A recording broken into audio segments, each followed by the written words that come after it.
The Iowa legislative funnel has passed and key bills either perished or been given new life.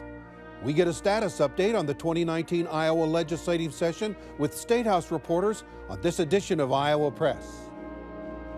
Funding for Iowa Press was provided by Friends, the Iowa Public Television Foundation, the Associated General Contractors of Iowa, the public's partner in building Iowa's highway, bridge, and municipal utility infrastructure.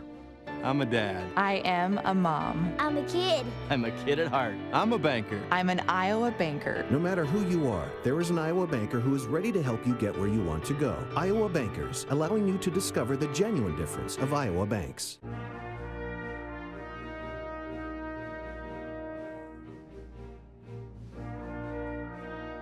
For decades, Iowa Press has brought you politicians and newsmakers from across Iowa and beyond.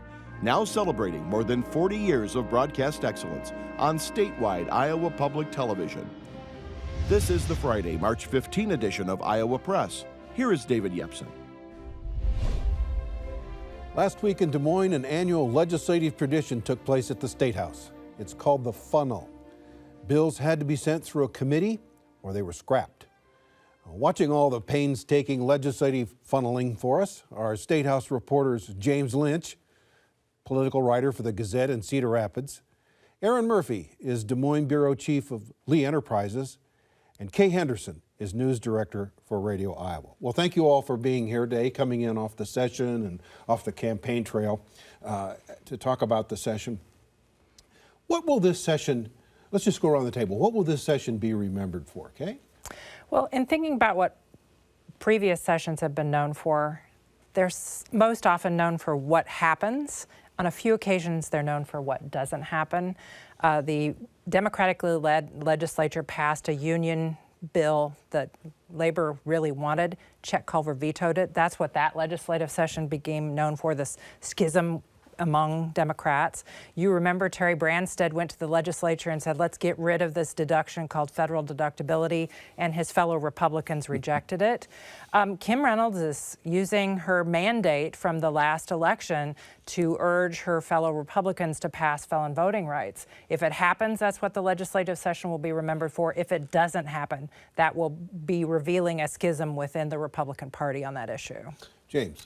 I think it's going to be remembered for year 3 of the Republican trifecta, where Republicans are trying to push through their plans for elections, judicial nomination, and maybe felon voting rights, but we'll have to wait and see. But it's this 3rd year of Republican control of the governor's office and both chambers of the legislature.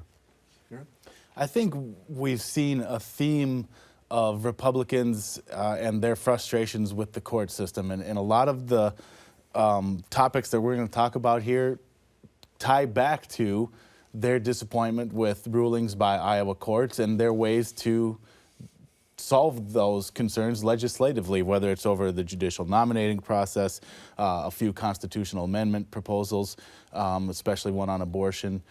Republicans have grown frustrated with what they feel are, you hear the term judicial activism from the courts, and a lot of the biggest topics we're going to talk about today come back to those concerns. Erin, what's the status report on the judicial selection bill? They have passed it out of the Senate just this past week here, so it has been approved by the Senate. The House has done it through a committee, so they just need to debate it on the floor. Once they do that, it heads to the governor.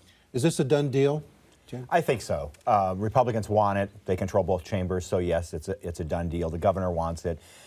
They've scaled it back from the original plan that would have done away with the district court level nominating commissions.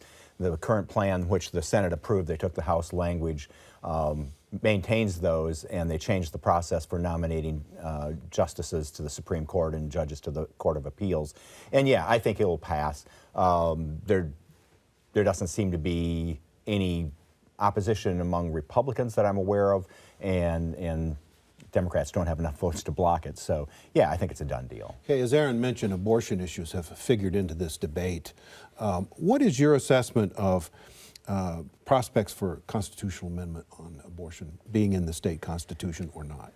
The prospects are very good in the Senate. It may be a different animal in the Iowa House where they have a narrower majority, but a lot of these issues that are a priority for Republicans have a far easier chance in the Senate, where you have a very unified, cohesive group of Republicans who seem to share the same ideology on many things, and they also have a lot more votes than the House members. And then you have House members who may have future ambitions, and they are a little bit more reluctant to embrace some of these abortion-related proposals. I think where this could come into play in the House is in the end of session give and take to try and, we've seen this happen before in the House where the people who want to stop abortion, outlaw it, ban it, whatever, have really stuck to their guns at the end of the session. And so they can hold up the budget, they can hold up standing bills, or they can hold up key pieces of legislation by standing firm on that. And I think that's where this may come into play, because I think Kay's right that the appetite for this constitutional amendment isn't as strong as we've seen in earlier years for abortion-related legislation.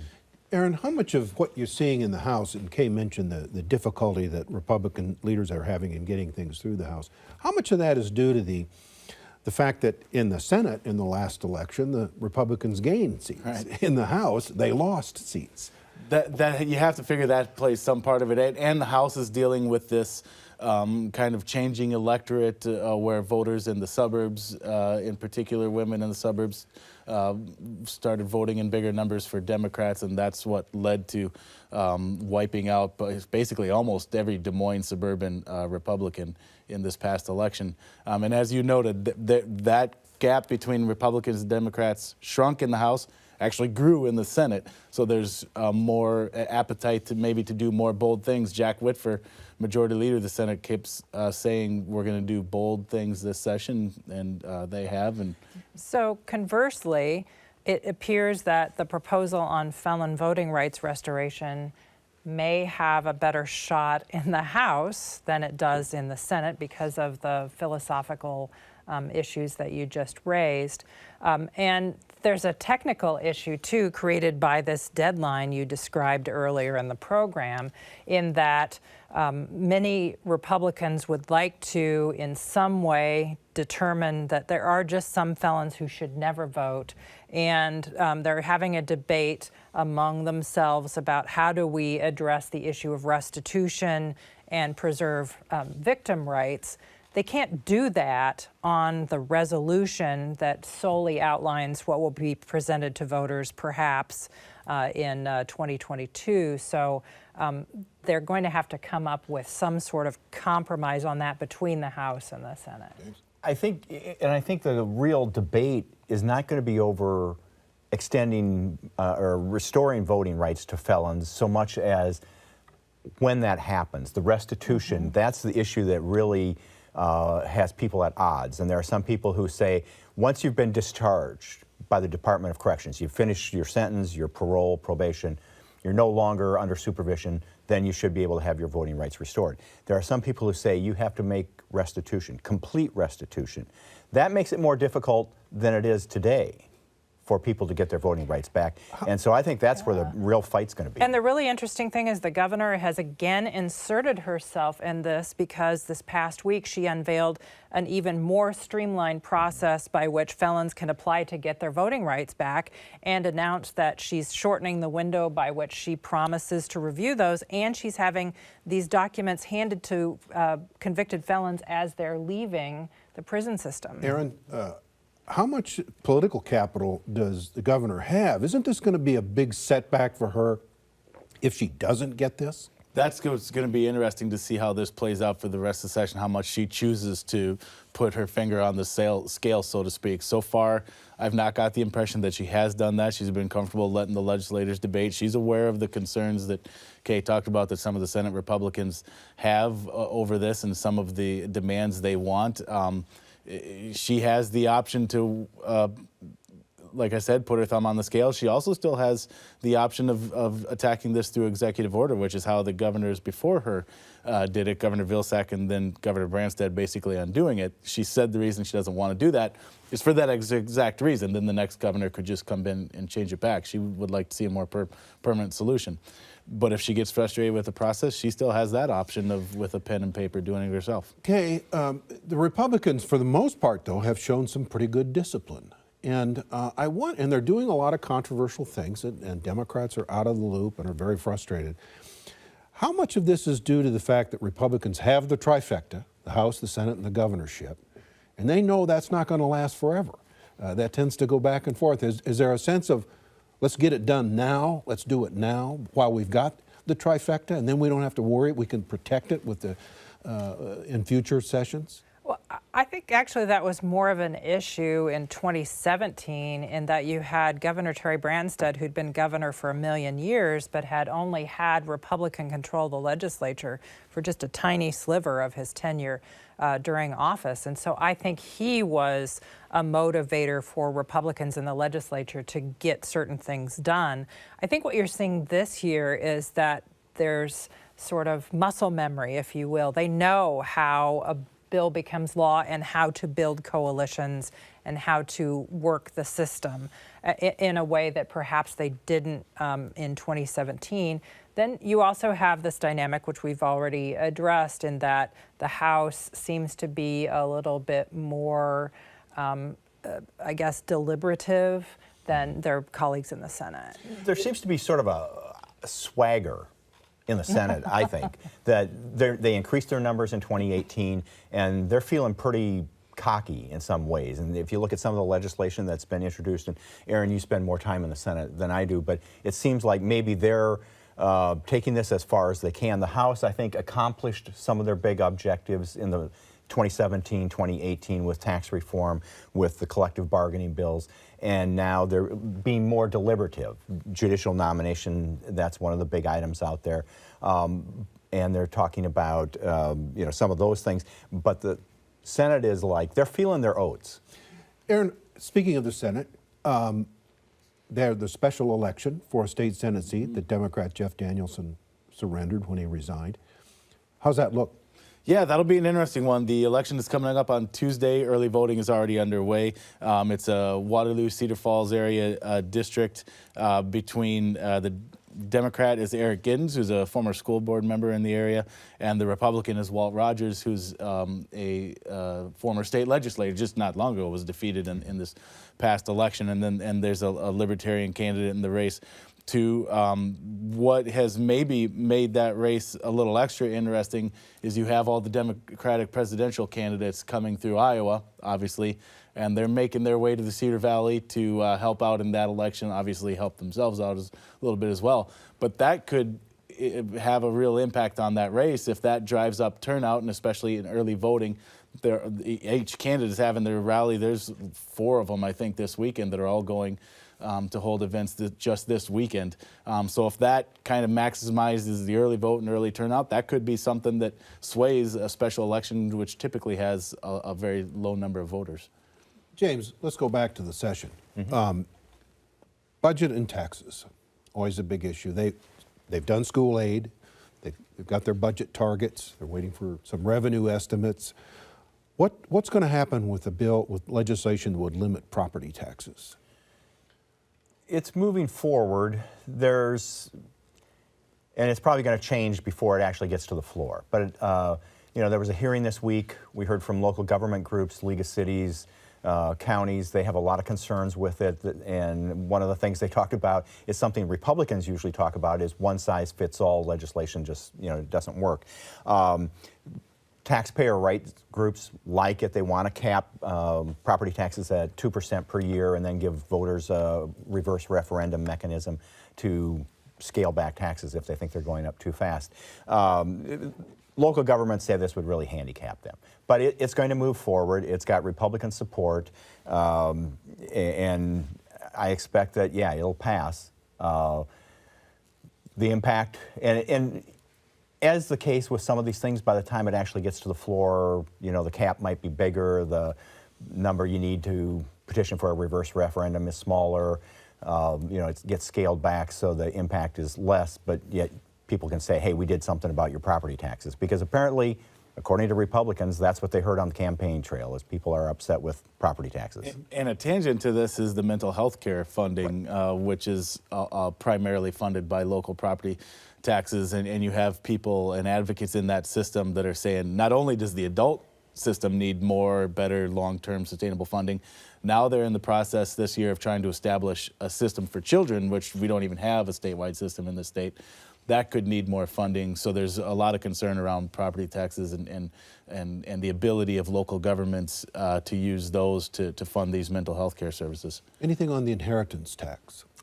There's a proposal in the Senate to repeal it. According to Senator Jake Chapman, the state collects I forget the number now, $90,000 a year from the grave, and he wants to repeal that tax. Speaker Uppmeyer seemed very cool to that because she's concerned that if they lower revenue, they'll miss the triggers in the income tax package they passed last year. And she doesn't, that would benefit more people, the income tax relief, than the inheritance tax repeal. So she's not real enthused about that idea. She said she'd have to have a lot more information about how that would affect those triggers in the income tax relief package. Erin, do you see any other flashpoints on the budget and tax issues that are floating around up there? I don't foresee, knock on wood at this point, so they get us out of there on time here in April, any huge budget disputes. They've already come out with their target numbers, and they were pretty close. I think $50 million off between the two. That's nothing that the two sides can't work out between each other. There's no huge issue or department that's a red flag right now. So it should be theoretically a relatively painless budget process. And we should point out that when Erin says the two sides, we're talking about Senate Republicans and House Republicans are the two sides in this debate. Kay, what's the status of the move to raise the sales tax by 3/8 of a cent for environmental projects? Going nowhere, it appears. In December, when legislative leaders made the rounds at various interest groups to talk about what might be on the agenda, the trial balloon that was raised during those events was that they might raise the sales tax by 3/8 of a cent or even more, and 3/8 of the cent would fill this natural resources and outdoor recreation fund that was created by voters in 2010 but has never been filled because the sales tax has never been raised. And they'd use the rest of that revenue from the other 7/8 or whatever. I'm not. My math is 5/8. 5/8. Sorry. Anyway, they would use the rest of the revenue to, as Erin mentioned, address mental health funding issues around the state, because that is a cost that's borne mainly by counties, and then somehow maybe again address income taxes and use that sales tax revenue to take the pressure off Iowa income taxpayers. It hasn't really come to the fore, and perhaps the suspicion is that they may do that in an election year. But I mean, David, you covered the legislature for years. It's really unusual that a legislature would vote to raise a tax in an election year. Well, it depends on what the needs are. Yeah. I've quoted Jack Nystrom, a former state senator, who said to pass a sales tax increase, you got to have 2 cents worth of need in order to get 1 cent passed. James, speaking of sales tax, local option sales tax for schools. They're up there asking for it to be extended so they can do some bonding. What's the status of that? I think this is the year they're going to do it. They've been talking about it for about 3 years, that it needs to be extended. Right now it will expire in 2029, and that's created a problem for school districts that typically when you go out to bond for something, it's a 20-year bond. Well, if you only have, a shrinking number of years of revenue, the bonding companies don't like that. So they want to extend it for 20 years. The House has passed it 95-0, and now it goes over to the Senate. I think the Senate will go along with that. School districts, school boards, teachers have really been pressuring the legislature to do this. And one of the sales points is it's property tax relief. So Yeah, it's probably going to be the year. Any restrictions on how this money can be spent? I mean, there was a lot of criticism early on. They were building football stadiums. Right. And, are there any restrictions There are on some this? restrictions on what it can be used for. It also includes using some of the money for career academies, which is something Governor Reynolds wants. And one of the priorities would be school safety, security spending. So they're adding a few regulations, but schools are pretty excited about the possibility. And one of the tells on this earlier in the session was when legislators were discussing the general school aid support for K through 12 schools in Iowa. This was always presented as part of the package, this proposal to address the 1 cent. Erin, marijuana issues are in the offing up there. And I have 3 of them. Yeah. Industrial hemp, recreational use of marijuana, and increasing the level of THC, the chemical that gives you the high in marijuana. What's the status of those? So Start with recreational because it's the easiest. That's not happening. There's just not support among the legislative field for it, so we can get that out of the way. The medical cannabis program got a big expansion this past year, but there are some who still feel, as you noted, that the THC level needs to be increased so it can be more effective, treat more ailments. As with past years, there's kind of divide. Senate Republicans are on board with making some of those changes. House Republicans are a little less so. So it'll be whether they can, those two sides of the same coin can come together, find an agreement. And the hemp debate has been interesting too. And Jim, I think you covered a little bit more. But there's ag industry leaders who are saying this could be a useful product for us, and other states are looking at it too, but other states have pushed back on it too. I think it was the South Dakota governor who just vetoed a hemp bill, so it'll be interesting to see how that goes the rest of the session. There's some concern, there's support for industrial hemp as a third option for farmers, a third crop option. But there's some concern about making sure that the seed it can be certified, because you can only have 0.3% THC in industrial hemp. And as somebody pointed out, it's going to be hard to get your banker to finance your crop if you can't guarantee, if there's some question about, you know, the THC level in the end product. There's also concern about sort of the posers who might be trying to raise some high THC marijuana in those hemp fields. So, but there's support in the House. There's support for moving this forward. I don't think it's on the must-do list. Erin, go ahead, Kay. And it's also complicated by the fact that people often refer to cannabidiol, which cannabis oil, as hemp oil. So the wording of this is also a problem for those who support it. Erin, another issue is floating around there, sports betting legalization of it. What's the status of that? So those were funnel proofed. They passed out of committee on both sides. They will now go to the Ways and Means, which is the tax policy committee in each side. This is where it gets a little more interesting. So it's one thing to get it through a committee. Ways and Means Committee are bigger, broader representation, and then you got to get to the floor where you got to get 26 in the Senate and 51 in the House. Any gambling bill is tough to get by, and this one will be too. There are a lot of people who oppose gambling just in general, no matter what. There are a lot of concerns within these proposals. So they got to the point where you expected they could. Now it's going to be interesting to see the push and the debate as this continues forward the rest of the session. Years ago, Terry Branstad ultimately signed the Iowa lottery into existence because of public opinion.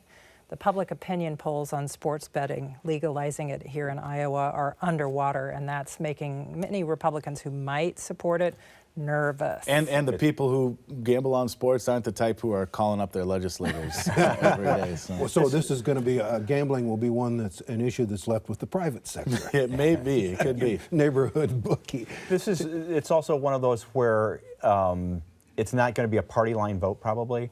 At least in the House, they don't have a majority of either caucus supporting it at this point from what I'm hearing. And so it'll be a decision by leaders to, you know, are we going to bring up a bill if we don't have 51 Republican votes? And they don't right now. Kay, just a minute or two left here. Election law changes. Right. What's floating around there about that? In the House, they've already passed a bill that just deals with absentee ballots. It would require every county in the state to have a code sprayed on it by the Postal Service that can be tracked and determine when that ballot was mailed. It addresses the issue that was raised in a disputed Northeast Iowa legislative race. In the Senate, they have advanced out of committee a wide-ranging bill that is getting some pushback from folks because it would prohibit satellite early voting stations on the 3 Regents campuses, and it would require the 3 Regents to produce some sort of document that they would hand to a graduate and say, are you going to live in Iowa after you graduate or not? Why would Republicans want to diffuse the vote of younger voters that are overwhelmingly going Democratic by forcing them out of the campus? I would think that politically, it's better to pack that vote into Iowa City and Ames. James? Well, yeah. I mean, it's sort of a way of gerrymandering the voting, saying, we'll give you Johnson County, we'll give you Story County, we'll give you Black Hawk County, but we're going to take all the rural area, which is what we really have right now, is Democrats have the metro centers, but Republicans control the rest of the state. And I control the clock here, and we're out of time. Thanks, everybody. Good luck in the campaign trail. Thanks. Thank you. And thank you for joining us. We'll be back next week for another edition of Iowa Press at our regular times, 7:30 Friday night and noon on Sunday. So for all of us here at Iowa Public Television, I'm David Yepsen, and thanks for joining us today.